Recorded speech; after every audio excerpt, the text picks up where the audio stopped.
बांध का ऊपर में ही रास्ता ही है, आगे में जाके नहीं, बस यहाँ पे खत्म हो गया। यहाँ पे पहले था, 2004 में ये टूट गया। আমার বেশি নাই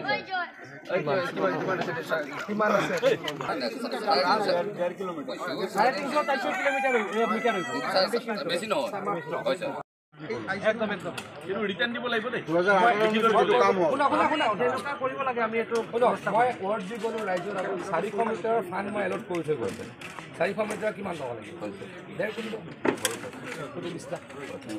কত হেতু মই দিন গলো ৰান 400 মিটাৰ সাৰা বিজাৰ 500 মিটাৰ হয় 500 মিটাৰ দি গলো ঠিক আছে আমাৰ যেটা স্যাৰ যিখিনি আন এম্বেগমেন্ট 500 600 দি গলো ৰাইট মানুহৰ আগত কৈ গলো ফান্ড মোৰ আগত এভেইলেবল সেইখিনি কাৰণে কিন্তু মাটি মান পাব মাটি তোমালোকে মাটিটো কেনেকুৱা দিব লাগে এটো কথা লৈ পেলাই আমি একদম ধন্যবাদ দাদা এটো কাৰণে মানে কিমান সুন্দৰভাৱে পঢ়ো পৰা আমি মানে বানপানীৰ যথেষ্ট ক্ষতি হৈছে বৰাক ভেলীত এতিয়ালৈকে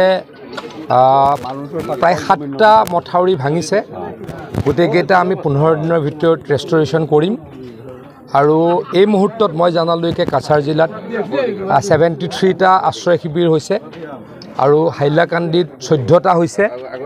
আৰু কৰিমগঞ্জত 16টা হৈছে আমি সকলো ডিচিৰ লগত আজি ৰাতিপুৱা কথা পাতিছোঁ কালিও কথা পাতিছোঁ আমাৰ বিধায়কসকলেও এই ক্ষেত্ৰত কাম কৰি আছে সকলোৱে যাতে ৰিলিফ পায় তাৰ কাৰণে ব্যৱস্থা কৰি আছোঁ আৰু যিখিনি কৰিব লাগিব একচুৱেলি কাছাৰ জিলাত এই মুহূৰ্তলৈকে 2টা ব্ৰিজ হৈছে মথাউৰি গতিকে কিয় পানী বেছি হৈছে তাৰ কাৰণে ৰাতিপুৱাৰ পৰা পৰ্যালোচনা কৰিছোঁ সাধাৰণতে কি হয় য'ত মথাউৰি নাথাকে তাত পানী হয় বা অভাৰটপ হ'লে হয় বা মথাউৰি ভাঙিলে হয় কিন্তু কাছাৰত শিলচৰত মানে কাছাৰ জিলাত অকল 2টা ব্ৰিজ এতিয়ালৈকে হৈছে কিন্তু তাৰ পাছতো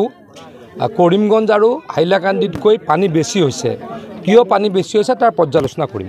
কিমান আছে 1.5 কিলোমিটাৰ 350